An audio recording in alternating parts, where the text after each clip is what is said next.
Welcome to 99 TV legal. నేను Lakshmi. Today topic వచ్చేసి false cases. అసలు మనం ఈ మధ్య కాలంలో చూస్తున్నాము, ప్రతిదానికి కూడా కోర్టులు, కేసులు అని చెప్పి చిన్న చిన్న రీజన్స్‌కి కూడా వెళ్ళిపోతూ ఉంటారు.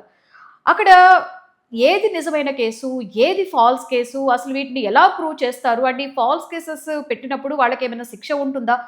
ఈ అంశాల మీద డిస్కస్ చేద్దాం. ఈరోజు మనతో పాటు స్టూడియోలో ఉన్నారు సందీప్ సిద్ధావత్తుల గారు, హైకోర్టు అడ్వకేట్. నమస్తే అండి. సందీప్ గారు, మీ దగ్గరికి కూడా మీరు ఎక్కువ గమనించే ఉండుంటారు ఫాల్స్ కేసెస్. అసలు మెయిన్ ఇక్కడ ఏంటంటే, ఒక కేస్ మీద వచ్చినప్పుడు అసలు ఇది ఫాల్స్ కేసా, అసలు ఇది కరెక్ట్ కేసా అని చెప్పేది ప్రూవ్ చేయడం అనేది ఫస్ట్ ఆఫ్ ఆల్ చాలా కష్టంగా ఉంటుంది. అసలు ఫస్ట్ ఆఫ్ ఆల్ ఈ ఫాల్స్ కేసెస్ గురించి మీ యొక్క భాషలో చెప్పాలంటే ఏం చెప్తారు? సో బేసికల్లీ అండి, ఫాల్స్ కేసెస్ అనేవి మనం చాలా వరకు చూస్తూనే ఉంటాం. ఇక్కడ ఎవరికి వాళ్ళు ఎవిడెన్సెస్ అనేవి సబ్మిట్ చేస్తారు. ఈ ఫాల్స్ అది కేసు జెన్యూనా ఫాల్సా అనేది మనం ఎప్పటికి తెలుస్తుంది అంటే, ట్రయల్ జరుగుతున్న టైంలో మనకి తెలుస్తుంది. So most of the false cases అనేవి మనం లాస్ట్ డికెట్గా చూస్తే, most of the false cases అన్ని కూడా 498 మీద బేస్ చేసుకొని వచ్చినాయి అండి.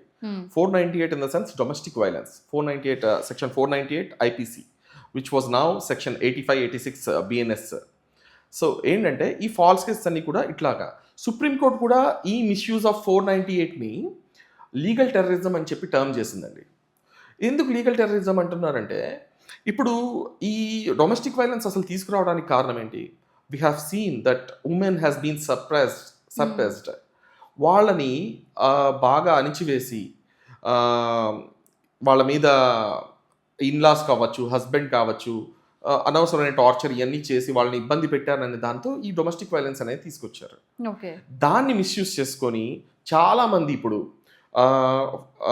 హస్బెండ్ మీద ఏదన్నా పర్సనల్ వెండేటా తీర్చుకోవడానికి, లేకపోతే అతన్ని ఇన్లాస్ మీద ఏదన్నా వాళ్ళకున్న గ్రడ్జ్ చేసుకోవడానికి కూడా ఫాల్స్ కేసెస్ అనేవి పెడుతున్నారు.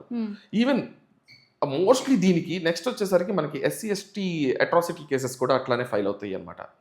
సో అందుకనే సుప్రీంకోర్టు దీన్ని లీగల్ టెర్రరిజం అంది. So it is like kind of extortion అనమాట. వాళ్ళని భయపెట్టాలి లేదా డబ్బులు తీసుకోవాలి, ఇట్లా చేస్తాం కోసం అని చెప్పి ఇచ్చేస్తున్నారు అనమాట. సో అందుకని చెప్పి సుప్రీంకోర్టు అనేది కొన్ని గైడ్ లైన్స్ అనేది ఇచ్చిందనమాట. సో గైడ్ లైన్స్ ఎట్లాగంటే, ఫస్ట్ ఆఫ్ ఆల్ మీకు కేసు రాగానే you have to do the preliminary investigation అనేది చెయ్యండి. చెయ్యకుండా మీరు కేసు ఫైల్ చేసి లేదా ఛార్జ్ షీట్ అనేది తయారు చేయకండి.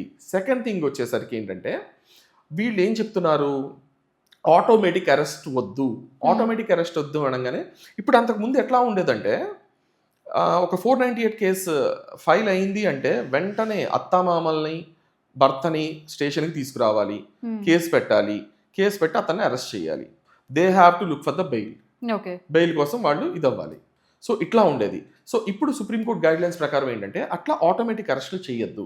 ఆటోమేటిక్ అరెస్ట్ చేయకుండా ఫస్ట్ అసలు ఏం జరిగింది ఏంటి అనేది మీరు ఇన్వెస్టిగేట్ చేయండి. చేసిన తర్వాతే మీరు యాక్షన్ అనేది తీసుకోండి అని చెప్తుంది అనమాట. నెక్స్ట్ వచ్చేసరికి ఏంటంటే, నో స్ట్రిక్ట్ జాకెట్ ఫార్ములా అంటే ఏంటంటే, every case will be different and every action to that case should be different. అంటే ఏంటంటే, ప్రతి కేసుని ఒకలానే చూడొద్దు. దాని ఫ్యాక్ట్స్ బట్టి, దాని సివియారిటీ బట్టి మీరు యాక్ట్ చేయండి అని చెప్పి చెప్తుంది అనమాట. అందుకని ఏం చెప్తుంది, every argument between husband and wife we should not see it as a crime. దాన్ని క్రైమ్లా చూడకూడదు. కానీ ఈ ఫాల్స్ కేసెస్లో అండి, there are few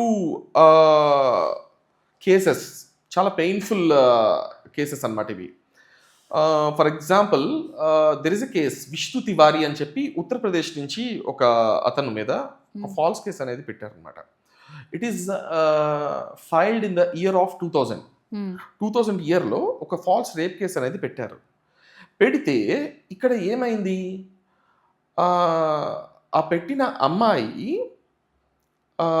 false case పెట్టిన తర్వాత ఇన్వెస్టిగేషన్ ఆఫీసర్తో వాళ్ళతో మాట్లాడుకొని ఇన్ని చేసేసరికి, ఈ ఇన్వెస్టిగేషన్ ఆఫీసర్ ఎవరైతే ఉంటాడో అతను కూడా ఫ్యాక్ట్స్ అన్నీ దాచి ఆమె చెప్పిన విధంగానే మొత్తం అంతా ఛార్జ్ షీట్ అనేది ఇచ్చేశారనమాట. ఇదంతా జరిగి నెక్స్ట్ తన అడ్వకేట్ కూడా అతన్ని మోసం చేశారు. ఇతను ఏదైతే చెప్పాడో అది కోర్టుకు చేరనీయకుండా ఇట్లా చేశాడు. చేస్తాం వల్ల ఇతను, మీరు నమ్మరు, he was there in the jail for 20 years అండి. Hmm.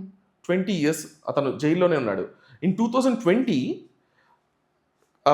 వాళ్ళు చెప్పిన ఎవిడెన్సెస్ కానీ, వాళ్ళు చెప్పిన స్టోరీ అంతా ఫ్యాబ్రికేటెడ్ అని తెలుసుకొని, ఇది ఒక ఫాల్స్ కేస్ అని చెప్పి కోర్టు ఆ కేసు కొట్టేసింది. Okay.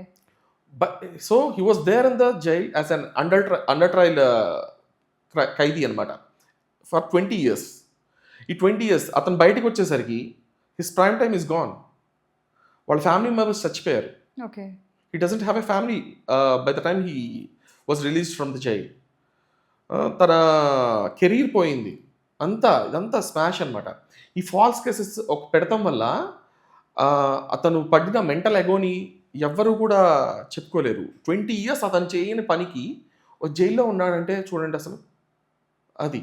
సో ఈ ఫాల్స్ కేసెస్ అనేవి నేను చెప్పదలుచుకుంది ఏంటంటే, ఎవరైనా సరే కేసు అనేది ఫైల్ చేశారు అంటే కింది స్థాయిలో, అంటే ద ప్రిలిమినరీ ఇన్వెస్టిగేషన్, పోలీస్ చేసే ఇన్వెస్టిగేషన్ దగ్గర నుంచి కూడా ప్రాపర్గా చేయాలి. అయితే సందీప్ గారు, మీరు ఇందాక చెప్పారు ఒక యథార్థ ఘటన, ఒక ఫాల్స్ కేసు పెట్టడం వల్ల ఒక వ్యక్తి జీవితమే నాశనం అయిపోయిందని. ఎందుకంటే గడిచిపోయిన రోజులు తీసుకురాలేం, పడిపోయిన నింద అనేది చెరిపివేయలేం. సో ఇలాంటి ఫాల్స్ కేసెస్ పెట్టినప్పుడు కోర్టు వీళ్ళకి ఎటువంటి పనిష్మెంట్ ఇస్తుంది, అసలు ఉంటుందంటారా వీళ్ళకి శిక్ష? డెఫినెట్లీ అండి. ఇది completely depends on the trial అనమాట. ఆ ట్రయల్ని బేస్ చేసుకొని కోర్టు కనుక వీళ్ళు ఫాల్స్ కేసు పెట్టారు అని చెప్పన్నప్పుడు కొన్నిసార్లు ఆటోమేటిక్గా వాళ్ళు ఆర్డర్ చేస్తారనమాట. సో ఇక్కడ ఇంకొక కేసు కూడా ఉంది. ఫర్ ఎగ్జాంపుల్ రీసెంట్ కేసు చాలా ఫేమస్ అయింది ఇన్ కర్ణాటక. సమ్ ఇద్దరు అబ్బాయి అమ్మాయి they have met through the dating app అనమాట. బంబుల్ అని చెప్పి ఒక డేటింగ్ యాప్లో వాళ్ళు కలుసుకున్నారు and they communicated in the ఇన్స్టాగ్రామ్లో కమ్యూనికేట్ చేసుకున్నారు, బాగానే మాట్లాడుకున్నారు, చాట్ చేసుకున్నారు. And one fine day they thought of meeting together and they been to OYO అనమాట. ఓయో వాళ్ళు అలానే అనుకున్నారు and they wanted to have this physical intimacy and they been to OYO. The next day ఆమె ఏం చేసిందంటే వెళ్ళి సెక్షన్ 64 ఆఫ్ బిఎన్ఎస్ ప్రకారం అతని మీద రేప్ కేసు పెట్టింది. ఏమని చెప్పిందంటే, ఇతను ఇనీషియల్గా నన్ను సెడ్యూస్ చేద్దామని చూశాడు, బట్ నేను వద్దని చెప్పాను, అయినా సరే ఇతను వినలేదు, నన్ను రేప్ చేశాడు అని చెప్పి కేసు పెట్టింది. సో ఆఫ్టర్ ద ట్రయల్ నడిచిన తర్వాత వాళ్ళ చార్ట్స్ నేచర్ అనేది వాళ్ళ అడ్వకేట్ వచ్చి చూపిస్తాం జరిగిందనమాట, ఎవిడెన్స్ లాగా. జరిగినప్పుడు కోర్టుకి ఏమనిపించిందంటే, it is not like something he has done it, but they chart nature అలానే ఉంది.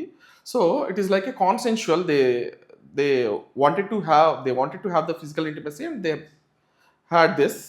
కాబట్టి దీన్ని మనం రేప్ కింద మనం చూడకూడదు అని చెప్పి వాళ్ళు ఏం చేశారంటే కోర్టులో ఆ కేసుని కొట్టేశారు. సో ఇక్కడ ఈమె పెట్టిన కేసుకి ఇంకేమీ శిక్ష అనేది వేయలేదు. బట్ ఇక్కడ మనం తెలుసుకోవాల్సింది ఏంటంటే, దెర్ ఈస్ వన్ థింగ్, ఇప్పుడు వాళ్ళకి శిక్ష పడచ్చు, పడకపోవచ్చు. ఇప్పుడు వీళ్ళు బ్లేమ్ తీసుకున్నారు. Once they come to the society, people will see them as a accused. అదే పలానా కేసులో ఇతను అక్యూజ్డ్ అని చెప్పి చూస్తారు. ఇలాంటి టైంలో మనకి ఉన్న ద బెస్ట్ ఆప్షన్ ఏంటంటే సెక్షన్ 211 ఆఫ్ ఐపీసీ అనమాట, which is now section 229 of BNS. ఏం చేయొచ్చంటే, మా మీద ఇలా తప్పుడు కేసు పెట్టారు అని చెప్పి అలా కేసు పెట్టిన వాళ్ళ మీద మనం ఒక కేసు అనేది ఫైల్ చేయొచ్చు అనమాట. ఇట్లా ఫైల్ చేస్తే they can have imprisonment up to 2 years అండి. ఆ ఫాల్స్ కేసు పెట్టిన వాళ్ళ మీద up to 2 years imprisonment and they will have the fine. In some cases both అనమాట. అదే ఒకవేళ సీరియస్ ఆఫెన్స్ అయితే పెడితే వీళ్ళ మీద ఆ ఫాల్స్ కేసు అనేది, అది సీరియస్ ఆఫెన్స్ అయితే కనుక they can even have the imprisonment up to 7 years. 7 years అనమాట. సో ఇట్లాగా ఈ సెక్షన్ని బేస్ చేసుకొని మన మీద తప్పుడు కేసు పెట్టిన వాళ్ళ మీద మనం కేసు అనేది కోర్టులో ఫైల్ చేసుకోవచ్చు. లేదు అంటే ఒక మాట అంటాం మనం, justice delayed is justice denied అని. But in this case his life is completely destroyed and denied. కాబట్టి పోలీస్ వాళ్ళు ఖచ్చితంగా ఈ ఏదైతే ఇన్వెస్టిగేషన్ ఉందో వాళ్ళు ప్రాపర్గా చేయాలి. ఫాల్స్ కేసెస్ పెట్టే వాళ్ళ మీద డెఫినెట్లీ ఎవరైతే రిలీజ్ అవుతారో వాళ్ళు కేసు మళ్ళీ వాళ్ళ మీద ఫైల్ చేయాలి, చేసి ఆ పనిష్మెంట్ అనేది వాళ్ళకి ఖచ్చితంగా వీళ్ళకి ఉండాలి అని పనిష్మెంట్ చెప్తున్నాను. ఉంటుందంటారా సందీప్ గారు? ఇన్ కేసు ఉంటుందండి. ఫాల్స్ కేస్ పెట్టారండి, ఎండ్ ఆఫ్ ది డే తెలుస్తది. అవును. సో వాళ్ళకి పనిష్మెంట్ ఉండడం అలా. End of the day punishment అంటే అండి, in some cases depends on the severity, hmm. జడ్జే ఆర్డర్ చేస్తారు. లేదు అంటే కనుక the person who has taken the blame, they can file a case అనమాట ఆన్ దెమ్. అది. Yeah. Okay. Right. Thank you Sandeep గారు. Thank you. సో చూసారు కదండి, ఫాల్స్ కేస్ పెడితే ఎటువంటి శిక్షలు ఉంటాయి అండ్ ఫాల్స్ కేసెస్ పెడితే ఎటువంటి రుసుము చెల్లించుకోవాల్సి వస్తుంది అనే దాని మీద సందీప్ గారు ఈరోజు ఎక్స్ప్లెయిన్ చేయడం జరిగింది. సో ఇది ఈరోజు టాపిక్. మరో టాపిక్లో మళ్ళీ కలుద్దాం. అండ్ అలాగే మీకు ఏమైనా న్యాయ సలహాలు సూచనలు కావాలి అంటే కింద కామెంట్ సెక్షన్లో కామెంట్ చేస్తే దాని మీద ఎపిసోడ్ చేయడం జరుగుతుంది. So stay tune to 99 TV legal.